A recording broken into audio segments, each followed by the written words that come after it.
perfect warlock, her weapons and supplies. But you need a place to track your stuff, cause you're so disorganized. You click, open the webpage, you heard about a critical role, and now you're ready to kick some butt in that mine shaft full of no's. It's D&D, D&D Beyond, yeah, D&D,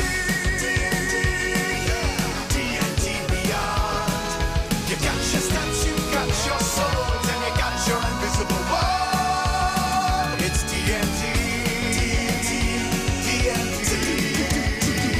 D&D Beyond.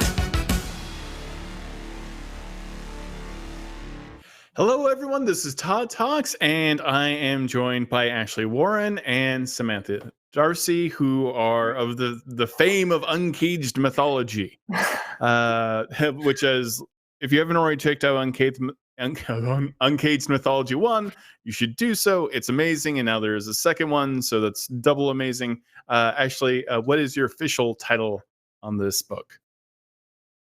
Probably like cat herder, wrangler. Cat herder? But producer is probably most appropriate. So I feel like that encompasses all the various things that go into making this book. And Samantha, you are the creative director, but you also did something else, correct? I am the cover artist. You are the cover artist. That is fantastic. And what is the cover art this time around?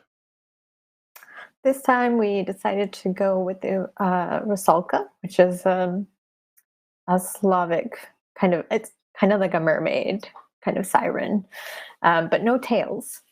They just kind of hang out unclothed in the water, luring people to their death. Mm-hmm. There's a lot of that.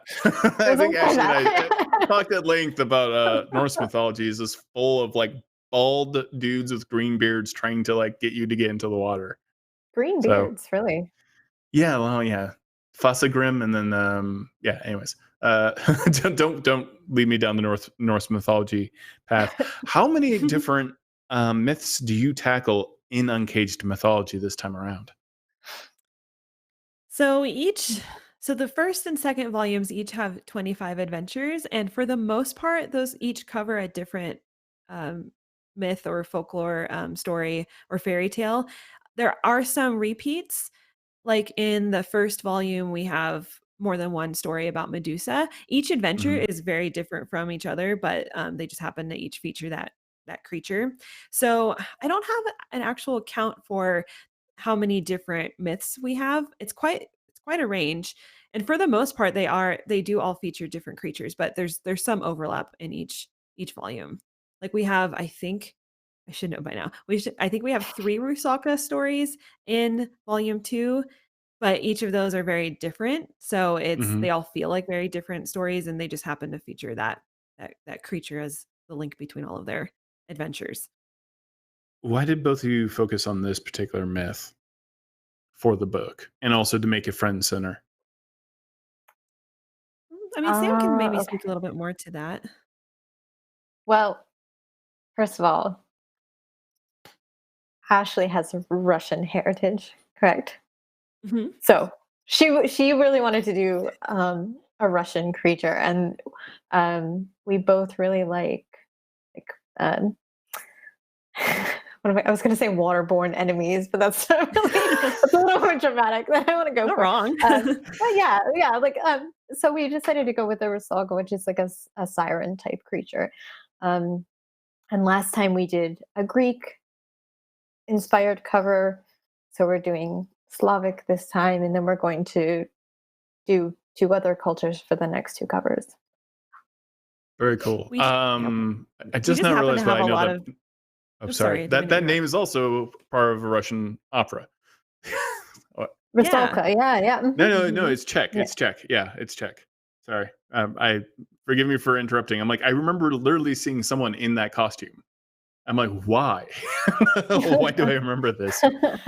It's Sorry, a creature go ahead. Yes, I don't know. I must have a little bit of delay. I'm sorry for interrupting. That's always like the live stream problem, Yeah, right? I think it's more me. We happen to have a lot of submissions that were Slavic or Russian inspired, and so whenever we pick the cover creature, who I always call like the cover girl, for each volume, we try to pick something that's actually reflected in the stories that will be in that volume. It's not so much Mhm. that it's like the theme, but just from all of our submissions, there are some repeat creatures that come up, so those kind of seem like the likely creatures to pick for the cover. And there just happens to be a lot of Russian inspired myths in this particular volume, and there was a lot of Greek in the first volume. So it's not that they're necessarily entirely like Greek, Russian, Japanese, et Right, cetera, et right. cetera. It's just that we try to kind of pair the cover artist with the content within the book. So that was partly why we also picked a Rusalka, was that we just had a lot of Rusalka submissions, and it was a different creature that has some similarities between creatures and other cultures, but it's kind of unique, and it's not as common as Medusa, who I think is a very recognizable figure. So it was kind of a fun way to, highlight a different creature that might not be as well known. And it just happened to fit with most of the adventures in the anthology. So worked out pretty well. And yeah, I'm biased. I am part Russian, so I'm really passionate about Russian mythology, so I like any opportunity to share that. It's different from Greek and Egyptian, and of course I love all mythology, and it all I think is really fascinating in its own way. But I think Russian is really, I don't know, it has kind of a unique flavor. Yeah, it's a very interesting way to get to know any cultures by reading their mythology. And uh like my primary focus has strangely been Norse mythology and Zoroastrianism mythology, angels, that those like super ancient stuff, which is like the thing that I have focused on the most. For you two, is there a specific mythology like that you do focus on the most, just in your personal time? Obviously, not for the book, but is there something that you always find fascinating, that just kind of consumes you? Because personally, like I am very obsessed with Viking mythology, Norse mythology, but one of the reasons is because the Ouroboros exists in every single mythology Mhm. almost on the planet, Mhm. which for you could read that into some like magical reason if you wanted to, but really it just comes down to every child is going to have a snake eating its own tail. Everyone's going to draw Mhm. that at some point. What is, Samantha, your favorite kind of brand of mythology?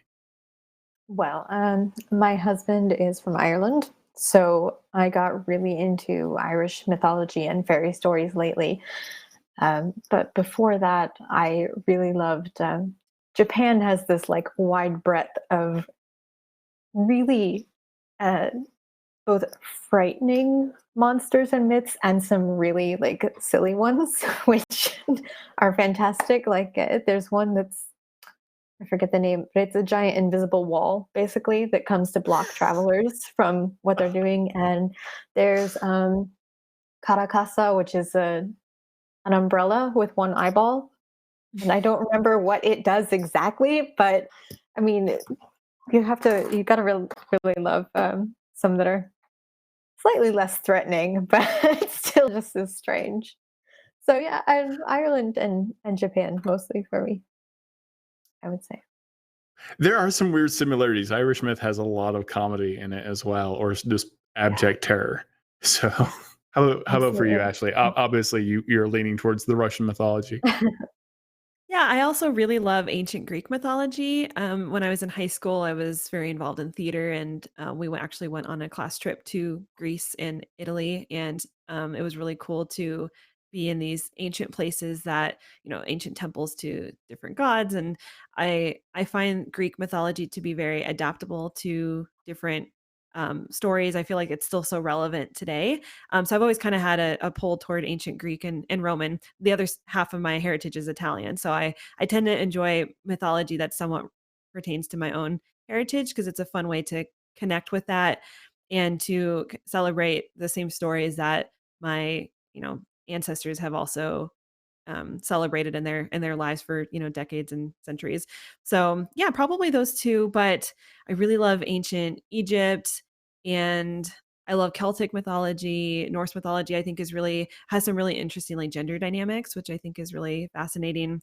But there's not really any sort of mythos that I love the idea of myth and fairy tales, both as kind of just a personal exploration of our own personalities and just from a literary standpoint, like how there are creatures that you see in every culture, little bit of a variation, but there's so many there's more similarities than there are differences, I think, which I think is a cool way to just reflect on the world's various cultures and how those things seem to come up everywhere around the world, even when these communities weren't communicating with each other at all.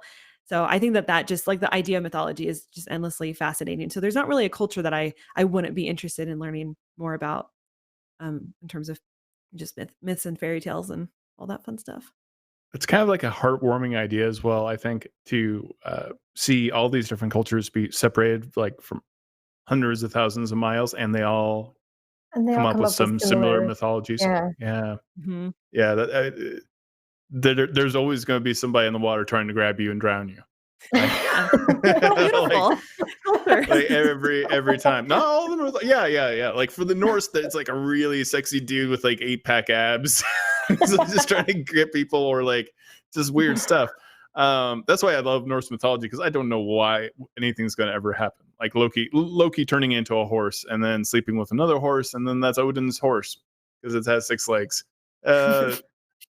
I don't know what they're up to. I mean, of course, Neil Gaiman would do a book on Norse mythology, because he doesn't have to do anything to make it weird. Yeah. It is comforting that.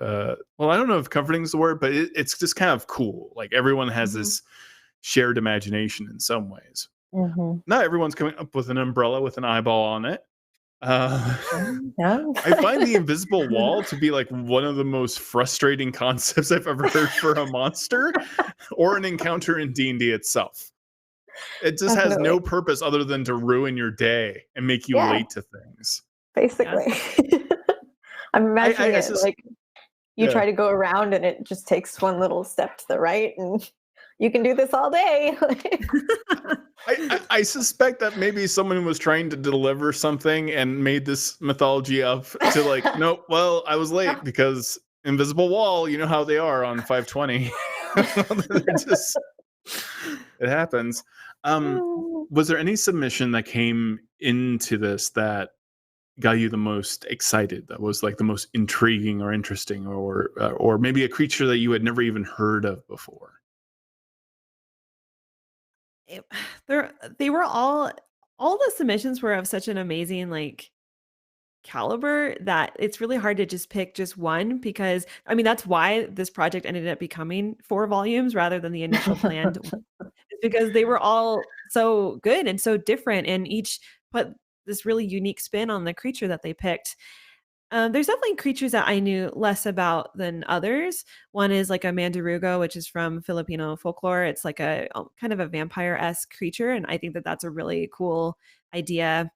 There's I don't know. I feel like I was pretty well acquainted with mythological creatures before. I mean, that was what inspired me to do the project, just having a lifelong passion for mythology. So, I mean, it's not like I'm not certainly not like an expert on every creature, but I don't know if there was one that I was like, wow, I've never heard of that before. But it's more just like the stories that accompany the creatures are new and interesting, especially for cultures that I'm a little bit less acquainted with, like South American folklore. There's like so many different cultures within that, and just a really rich history of mythology and folklore that I would love to explore more of. And yeah, but I can't think of one off the top of my head. I mean, there's so many adventures in the collection that I'm sure that if I went through all of them, I would be able to identify some as being I guess like more learning experiences. But yeah, I mean, every idea I think is really special and different, mostly because they're coming from, I think, a really personal place for a lot of our contributors.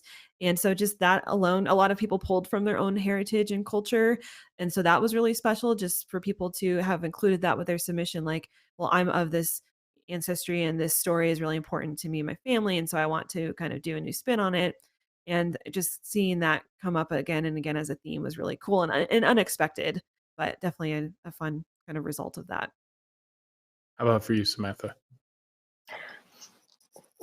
How can I follow that answer?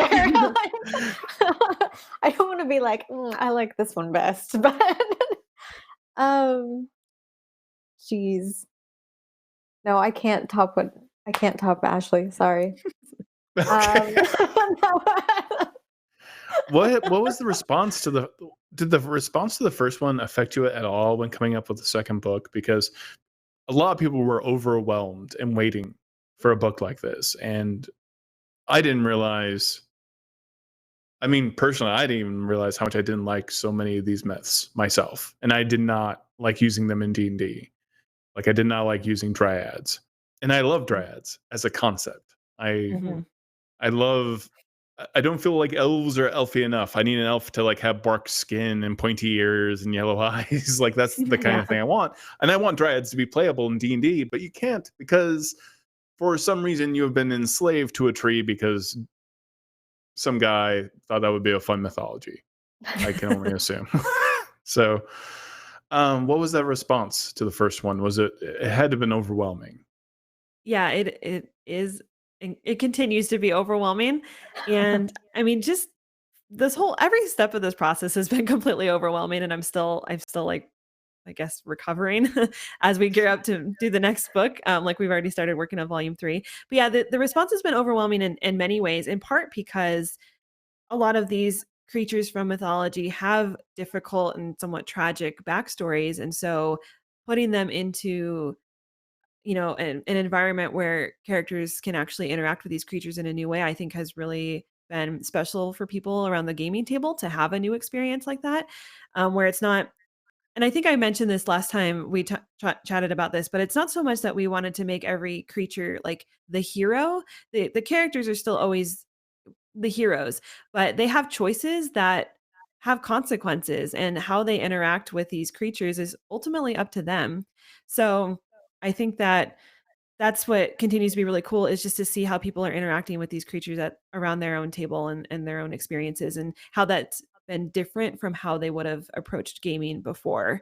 And we've also heard from a lot of people who are new to D&D, and so Uncaged was like their first, like seeing a book like Uncaged is what really excited them about D&D, because either they liked mythology, or they didn't really know that you could interact with character or with creatures in kind of an interesting, unique way. Not that that's not an option in every other campaign book, but it really kind of appealed to a certain um, aspect of players who wanted to get into D&D, and then this kind of pushed them over the edge. Just seeing that there's a creature like Medusa, and we treat her story seriously. It's still fun and it's still entertainment, but we've kind of given her a new, not a new origin story, but we've shown her in a new light.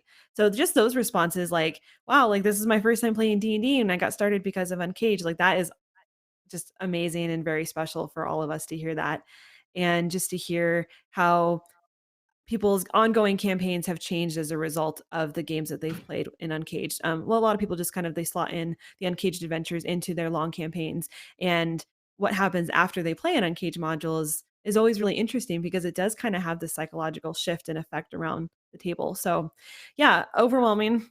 It's like it's every day we see people playing the adventures from the first volume, and hopefully we'll continue to see that with the next few volumes. And it's just amazing and special. I know I can't really describe it.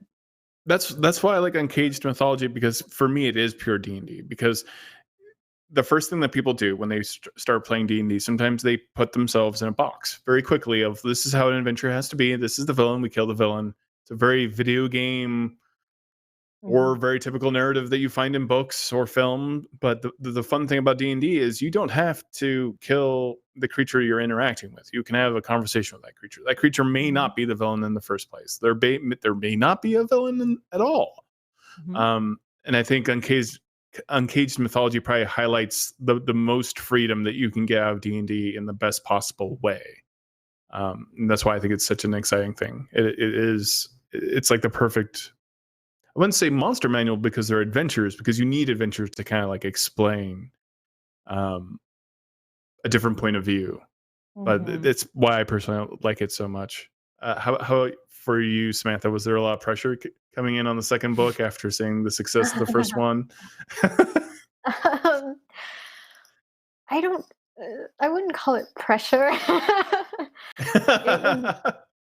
It was really exciting, and it was definitely overwhelming, especially on even the first day, like that outpouring of support. And we've had a lot of lovely reviews, um, and a lot of a lot of them mention kind of the social commentary that's in the books, and I think a lot of it was intentional by the writers, and a lot of people are seeing themselves or some aspect of their life in the adventures, and that's one thing that I personally have always loved about D&D is maybe taking some part of your own experience that's particularly difficult and working through it in a new way.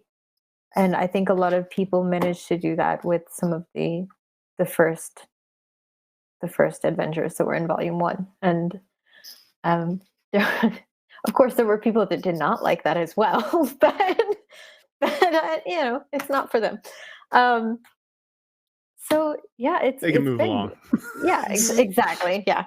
It's been wonderful, though. It really has. And I'm really grateful to Ashley for having me on. So, so to speak. Yeah. Why do you feel that Uncaged Mythology, and this is for people that don't necessarily know Uncaged Mythology and haven't seen our previous interviews about this, but what do you think is the importance of Uncaged Mythology? Because my general reading on it is a lot of these myths, especially the myths having to do with women, have so often vilified, blamed, or been some sort of fantasy for some sort of male ego that was pushed as into mythology over and over and over again. And when you really take a look at like the Medusa myth, it is absolutely horrifying and disgusting Mhm. that that is even a myth, and that and then how people treat that character knowing that is just equally terrible. So can you speak a little bit about like why this work is important to you and why it Sure. just is flat out important? Yeah, I think that the power of mythology is that it is so adaptable to that's like why it's I don't know, it's kind of this enduring force in the world and why cultures continue to revere mythology is because these stories like they're adaptable and they're changeable, but they always kind of have a core essence to them that doesn't really change and they're very archetypal. And I think for D&D, like that's what D&D is as well. It's this it's its own mythology. You're playing very like kind of archetypal classic stories and narratives. And so with Uncaged, the chance to actually be not just a passive reader of a myth, but to actually be involved in the story, I think is a really powerful just form of storytelling to really just like transform that experience. Like you do get to affect Medusa's story. You get to decide if she's, been portrayed unfairly or if, it's justified. And I think that it's also the fact that most of the creators involved in the project are also from marginalized communities, like women and non-binary folks, and part of the LGBT community, and from based all over the world, and just being marginalized creators ourselves and creating content that really speaks to our experiences. And I think that alone is very powerful, is that this was kind of an outlet for a lot of us to explore stories that were very relevant to us. And so Mhm. like, yeah, Medusa's story is it's difficult. It deals with, sexual assault, and but that's unfortunately, something that a lot of our creators have also, either experienced in some capacity in their lives. So it comes from like a very deep and personal place.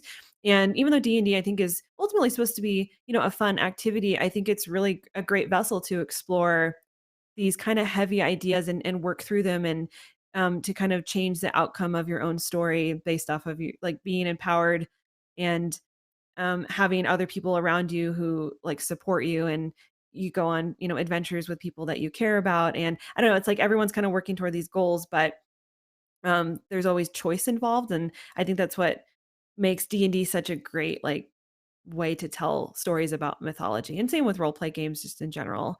So, I mean, yeah, I think the work is it's important because it's highlighting the voices of the people who are actually writing these modules as well, which to me is has been the best kind of outcome, is that a lot of these writers are brand new and now they have like all these new projects and they're being published elsewhere, and like so now they're able to kind of flourish, and this was just kind of the kickoff point for a lot of these new writers careers. So that's I think it kind of goes hand in hand with it's not just exploring these kind of difficult stories and archetypes, but it's also empowering a new generation of writers to kind of reinvent these stories, including their own lives. So I guess it's kind of going down the rabbit hole of how deep this project is for, I guess, a lot of people involved, because I don't want it to sound like super serious, because I feel like we all have just so much fun making this project too. Like, it is fun for us. It's not just like these heavy, like, therapeutic discussions all the time, but it really is like, it has been a healthy avenue for a lot of us to explore, our own histories and in a safe environment. And I think that's why it's resonated with so many readers, is that they also feel like playing an Uncaged volume is kind of, or an adventure is kind of it's safe, but it's thought provoking, but it's written by people who can relate to you. So yeah. Always kind of a nice thing Mhm. to have someone Absolutely. write about something who maybe experienced it or isn't someone who has absolutely nothing to do with that typical experience or mythology. And you're right, I've heard over and over again, like, this has been kind of the gateway for a lot of women to get into the tabletop industry, or just get into writing in general and feel like they're actually welcome and have a voice, Mhm. which it's quite easily to feel like you don't. I can Mhm. only assume. This is what I've been told. But yeah, I think any industry that is like grossly male dominated is a struggle for anyone to get into, and you're providing a gateway into all of that, which is fantastic. Samantha, can you follow that up? for what Uncaged mythology? No pressure. I mean, no pressure. It's gonna be fine. I can't say anything Ashley didn't already say. Sorry. You're fine. Ashley, stop ruining Samantha's interview. I know, sorry. I'm just gonna be quiet now. You're so mean. We have a few questions from chat. First, I think I already asked this. I already asked what your favorite creature from folklore is. I think we kind of went there. Can you talk a bit about Uncaged, the Uncaged panel at GenCon, and will there be spoilers for Volume 3? Sure. So yeah, so our Gen Con panel is called Redeeming Monsters in D&D, the making of the Uncaged Anthology. So we really hope that anyone watching, if you're going to Gen Con, be sure to register and show up for our panel. It should be lots of fun. And I'm excited because this is like the first time that I'll be meeting a lot of fellow Uncaged creators in person. And I'm Oh my just really God. looking forward to having a lot of us in the same room. I feel like it's going to be too powerful, but it'll be awesome. And yeah, I'm sure we'll spoil. I feel like we should do like something exclusive. Maybe we'll do, I don't know if we'll have the volume 3 cover ready by then, but maybe we'll do something fun like that at the panel. No pressure, Sam. Now I'm setting deadlines on air. Now we have to stick to them. So That yeah, would be I mean, cool, we'll though. definitely, That'd be cool. that would be cool. Yeah, we'll see. We'll see. No promises. I don't want to like, Yeah. set deadlines for Sam's extremely busy schedule. But yeah, we'll definitely talk about the next couple volumes. And then we have a 5th book that's planned for next year, which we've kind of teased a little bit about, but it's about goddesses in Forgotten Realms. So that'll be kind of like the next iteration of Uncaged, which I feel like is this a project that gets bigger and never smaller, which is good. So yeah, please come by the panel, and whatever questions you ask, we'll address at the panel. So if you want spoilers, that's where you can ask about them. Ooh, are you gonna get into Lolth? Oh, absolutely. I don't think we could do a book about goddesses and not include And Lolth. yeah. I'm really excited about like Umberly, and I mean, we want to take kind of a similar approach to kind of the main volumes of Uncaged, where we give characters a chance to interact with these goddesses in a different way, and these will all be like very high level adventures, so like all like tier 4, close to level 20, up to level 20 adventures. So they'll be really epic and really awesome and big, and we'll have information that's like, I got to get through 2 more volumes before we Yeah. get to that one. That is on the agenda, and that's one that I'm No, personally right really now. excited. Get it done. It's gonna I'm very happen. curious. Like, If if you, anybody could, Ashley could. I feel like Yeah. I have a personal policy where I don't talk about ideas unless feel like I'm equipped to actually make them happen. So that's why oh like wow. I have so many ideas that I haven't ever shared because I'm not confident yet that I will be able to get to those. So I try to only really talk about things that I know are in the pipeline and that will actually be published. So Like, just a you don't talk to anybody about it at all? um, Like, you just keep it all inside? Well, I mean, okay, to be fair, I have a lot of ideas that I share that are like in the works. So my workload right now is Yeah. ridiculous. Think my own doing. I'm aware, but it's ridiculous.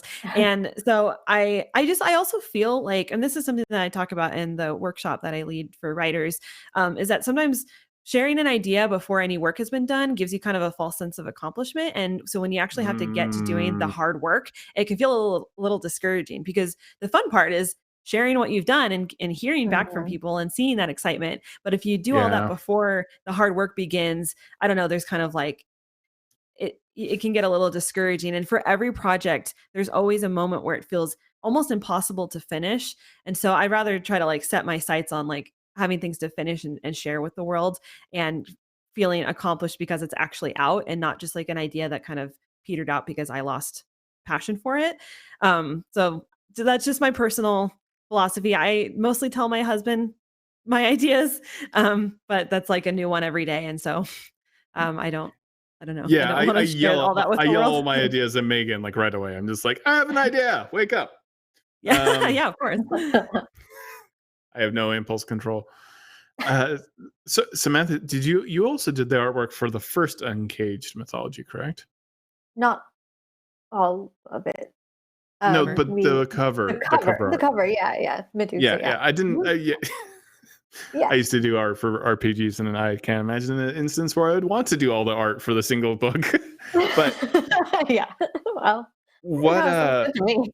how did you approach making that original art? Because that art is absolutely amazing and has so much information in a single image.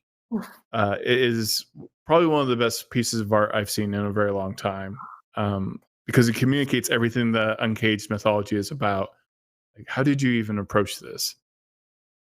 Well, first of all, thank you so much. Very nice. Um, so we knew we wanted to use Medusa because when Ashley first put out the call for Uncaged as a project, she used, well, number one, she was inspired to do it because of a statue. So the statue Mhm, you saw, the statue of mhm, Medusa holding the head of Perseus, correct? mhm. Sorry, I'm trying to remember all the names. Yeah, you're doing it. And You nailed it. I'm trying to remember the mythology of Uncaged itself.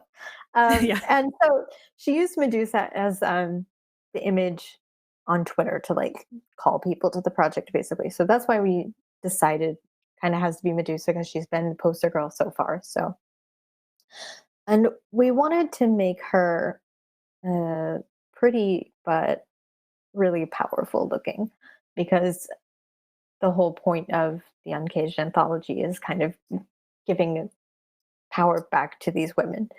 Um, and so I kind of thought, okay, we need to make her kind of like a poison dart frog or something, like really Mhm. beautiful to look at, but she is also incredibly dangerous. So it came down to trying to convey those two things at once. Um, and that's all the only other thing I could talk about is the color palette, and it's just a color palette I picked for Uncaged, and I just use it all the time. So But why? Why did you choose that color palette? Because it is very specific. yeah, because it looks good together. That's fair. I wanted to pick some. It had to have enough breadth to go across, 4 different covers because we knew at that point that we were going to do 4 books, and making something that had enough variety that I could make 4 very different covers but still have them look cohesive is how I came about the color palette. And then yeah, and I showed a sketch to Ashley, and she was like, "Oh my god, that's it!" And we just did like the very first one. I don't That's think I Pretty did awesome. much. thumbnails or anything. I think I But just how did you approach the second one then? Like, how did you want to like okay. convey in that one? So with the second one, I actually did a whole other cover. And when I finished it, I made it's actually, I think it did you use it as an interior piece in the Mhm. end? Okay, yeah. Did a whole other cover But then when I finished it and put it next to the first one, I was like, "Ooh, these don't match. They don't mesh together. They just didn't look. It didn't look like a book series, which is very important. Ashley and I are really like sticklers about things looking like they belong together. So I ended up doing another cover, which I think I did in like 2 days before it Yep. was going to be done. Which is the one we've used, is the one I did in 2 days. You're giving me a panic attack just thinking about that. I- Okay. It's just how I work. It really Okay. is. Just I gotta have that like anxiety to really push myself. Right. Yeah. And so, the original one was kind of this, alluring Rusalka looking at you from, she was sitting in the water and looking at you. But then we thought, well, we should probably make it more like you're about to drown, like really close to drowning. So I thought about that last minute, as you've been hypnotized by this woman and you're just going for deeper and deeper into the water. And finally, all you see is her lovely face and her hands reaching up to grab you, pull you under, and make sure you asphyxiate. That's the story of the second cover. Everyone, be careful in the water. Can you hold up the book again? The art? Yes. I need to see this again. Oh yeah, her hands are outstretched. Yeah, she already looks like she knows you're done. It's like that singular moment where like something's smiling, inviting, and then no, I got you. It's over for you. Okay, that might not be hanging up in our house. It's so much scarier than the Medusa. No, I don't mean that from an artistic standpoint. I just like, oh, hi, drowning. Well, I think we're trying to make each one a little more scary. Like Medusa was scary because she has snakes for hair. Like that automatically that's an makes inherent her threat, right? threatening looking, right? But then with the Rusalka, they really are just really pretty women that try to get you into the water. So we had to make her frightening somehow because it is still essentially about monsters. And if you look close enough on the cover, there's a little Easter egg there that makes it a little scarier. I don't know if you want to show it, Ashley, or if you just want to. Oh no, is there like the reflection of the character being drowned? No, but that's a great idea. Wish I had done that. There's a couple little skulls down there. Oh, cool. Of her drowned victims. And that's on the back too. The collection. Oh my god, I just had that vision of like the bottom of a lake and just like a pile of skulls, like millions of skulls over the epochs of time. And now you're feeling it. Yeah, now you're in the Uncaged spirit. Uncaged, piles of skeletons at the bottom of a lake. It's a beautiful project. Does make it a shirt. That's an upsetting image. Sorry, now I'm completely off track thinking about that horrifying. I'm scared of water, so I'm not scared of water. Really? I don't float, and once I got trapped under a pool cover, so So anyone pulling you down under the water is just like no. So let's look at a couple other more questions. What's Sam's favorite myth character to make art for? I know that she's a fan of costume history as well. Did anything inspire from history that was unique from myth's origin? Well, aside from the cover art so far, my only interior piece has been Hades and Persephone. That was a really fun one though, because Hades was in this instance depicted as female. So that one was really fun. And I kind of did it like a high fashion sort of, I could maybe pull it up. I think I know what page it's on.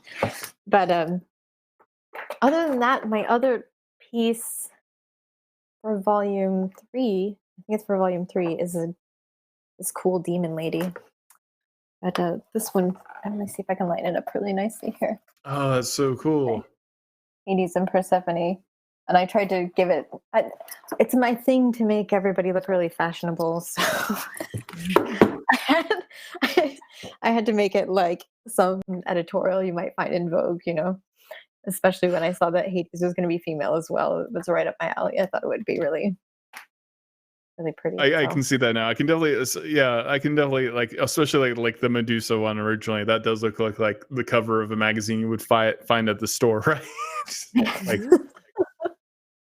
like if monsters had to go to Safeway and there was like, the grocery store and there was a magazine rack of things to do or not do as a monster. I don't know. That would definitely be on the cover. What? So okay, you're very big into costume history as well. And we covered GenCon is coming up. That's going to be a 1 hour panel, correct? I believe so. Yes. And it is on and Friday.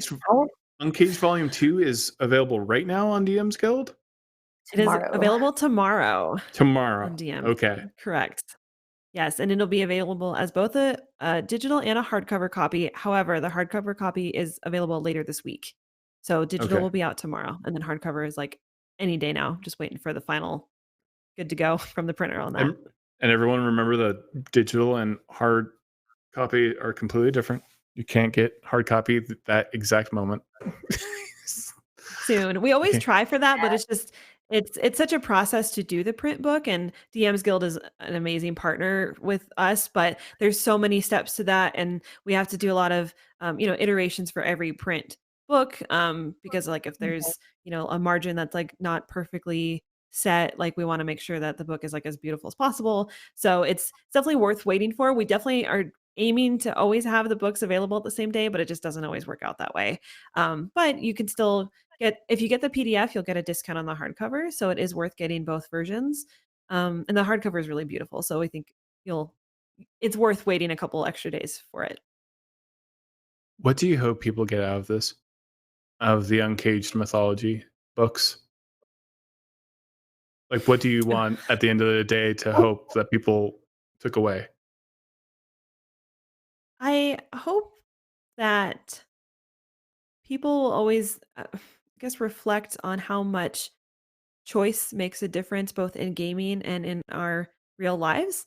I hope that people, it's not so much that this is the goal of the book, but I do think that each adventure really asks that players stop and reflect on the information that they're being told by various NPCs, and who they choose to believe, and how much of that belief goes toward the creatures or monsters in question. And I think that can reflect well for our real lives, like how much are we listening to other marginalized people, and just being to each other, like how much are we really understanding the experiences of people that we're close to, and helping to make their lives better. So I guess on kind of a grandiose spectrum, like I hope that people take some of those lessons into their real lives, and to not always be so quick to judge a monster for how they like appear, but also just like what their story is.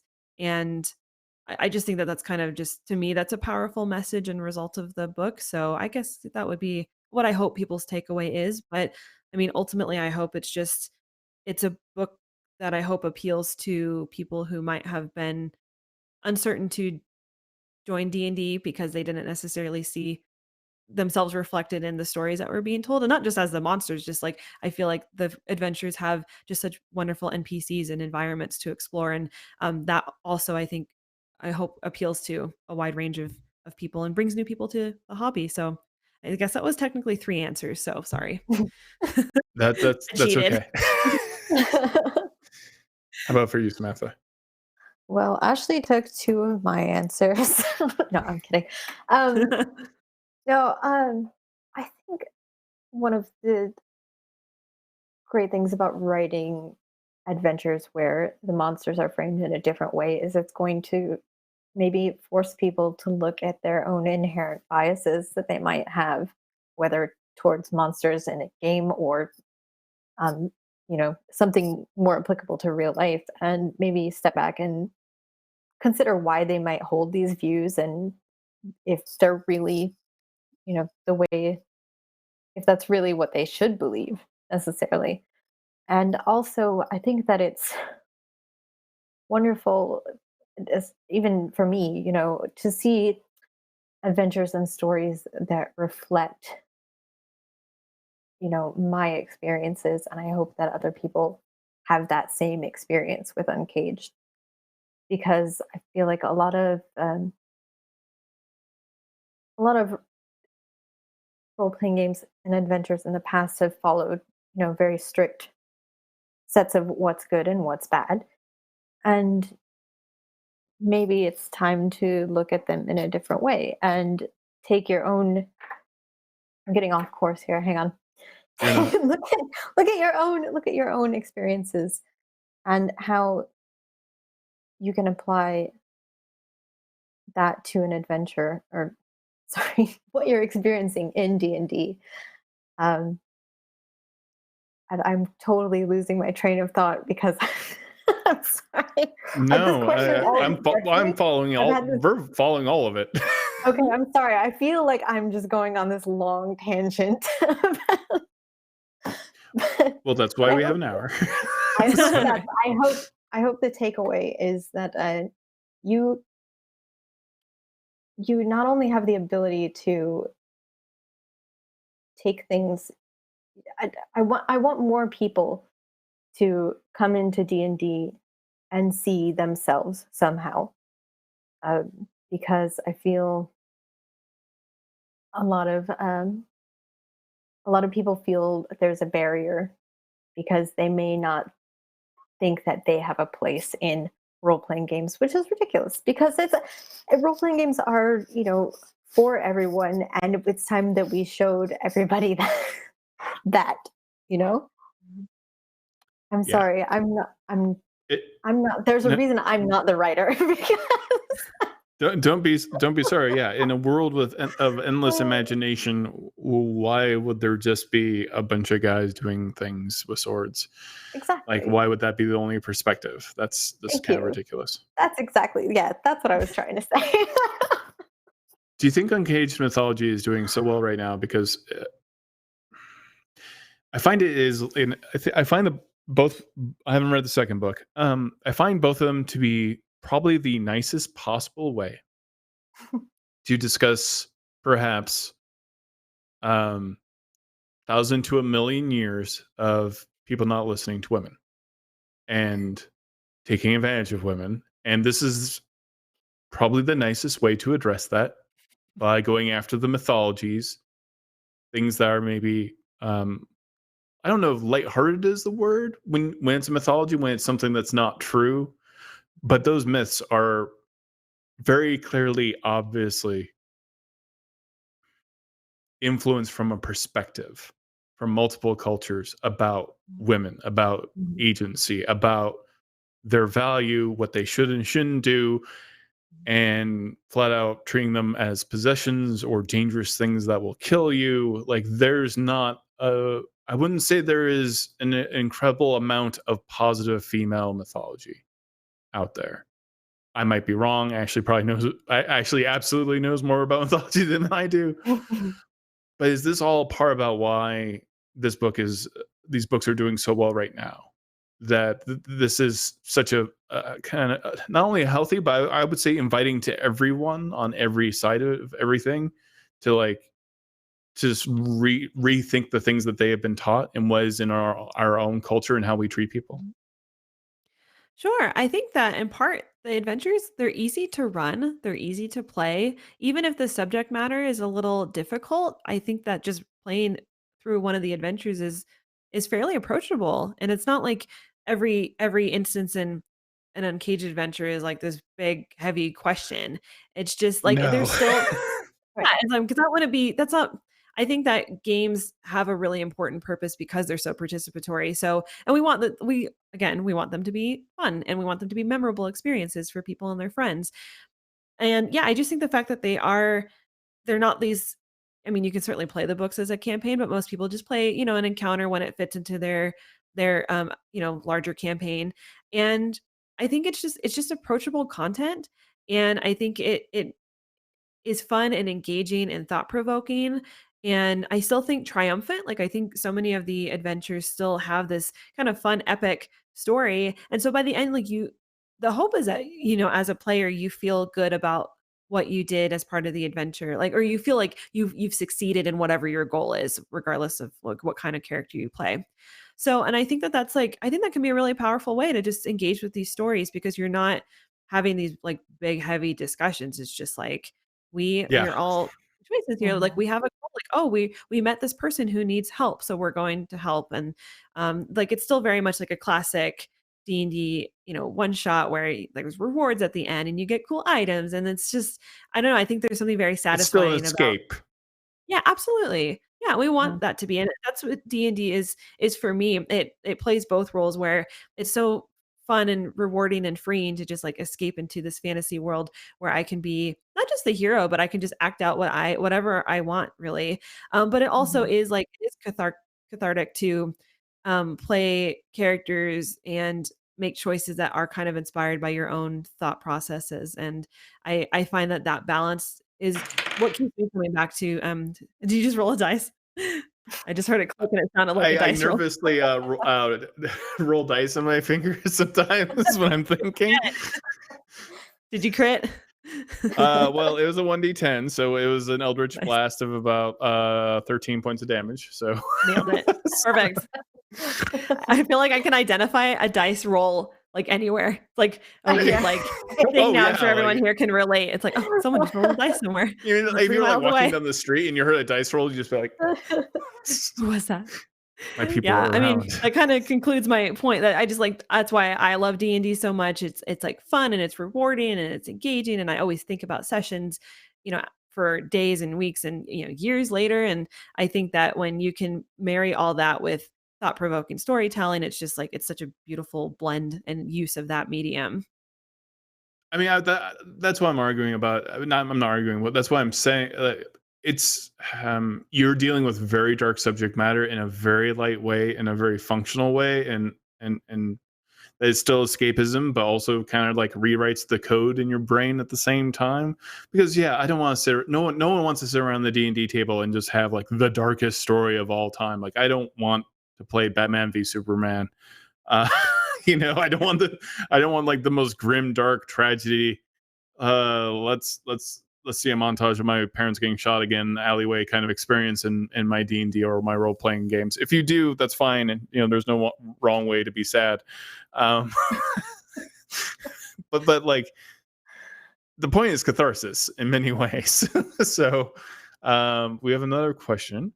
Are there any module compatible do you feel there are any modules that are compatible as one shots or good for a marathon session? I Sure. think they're all kind of one shots. Well, may they mean like a one shot like that night? Yeah, I mean, I think they are all one shots. Every book is just a collection of one shot adventures. There are some, I think you could easily string together quite a few to make a longer story, especially if you wanted to use like the Rusalka modules. Those could easily be part of like their own, maybe not a full campaign, but you could easily get several sessions out of that storyline.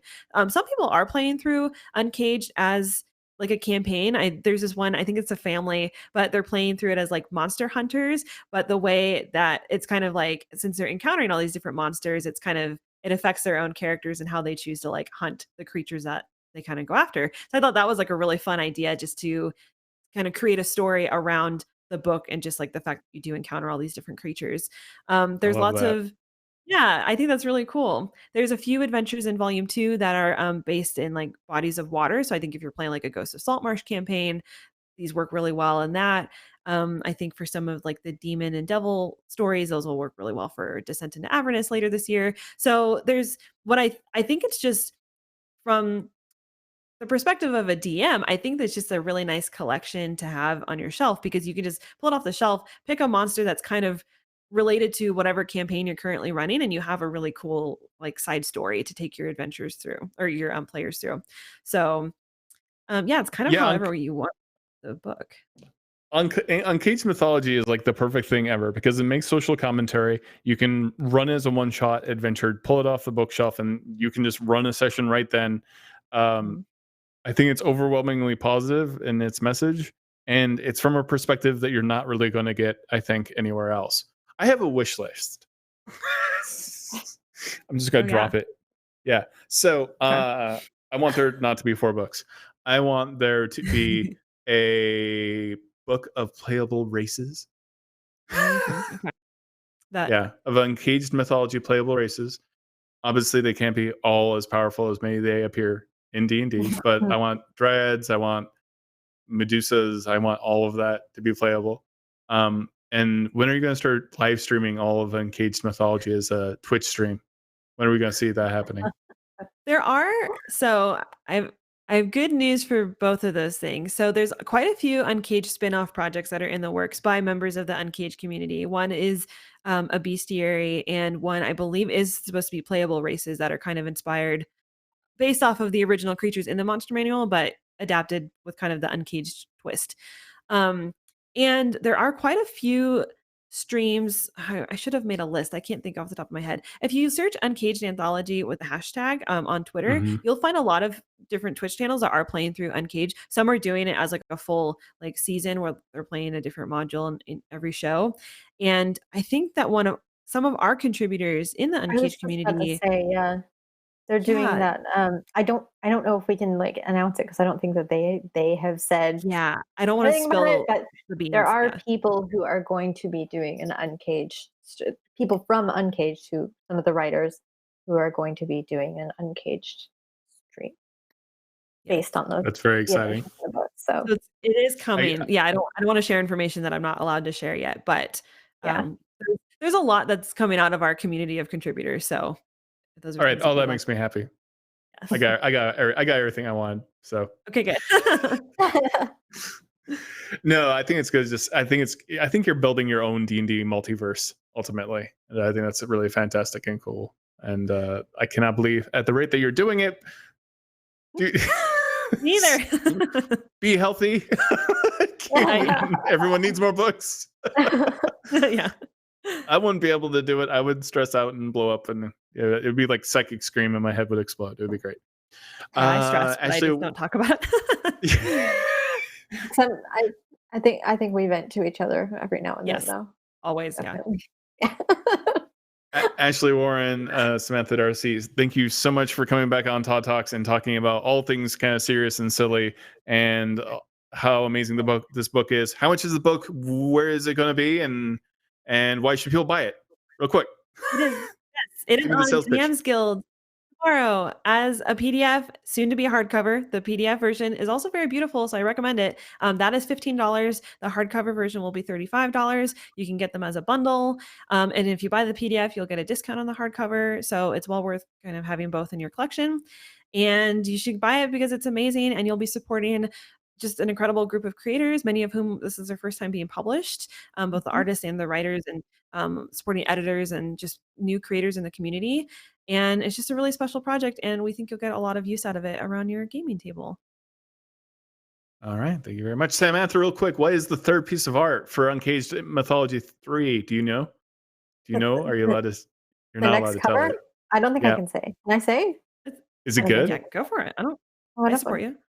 You don't want to It's up to hang you. on to it? When are we going to announce it at GenCon? Okay. Oh, that's a good I point. mean, It's up to you. I support you. Oh, close! It was so close, everyone. It was close. well, why don't you come to our Uncaged panel at GenCon? There we Maybe go. you can find out. Thank you so much. We're out of time. That was a fantastic talk. Thank you so much. Thank you. Bye.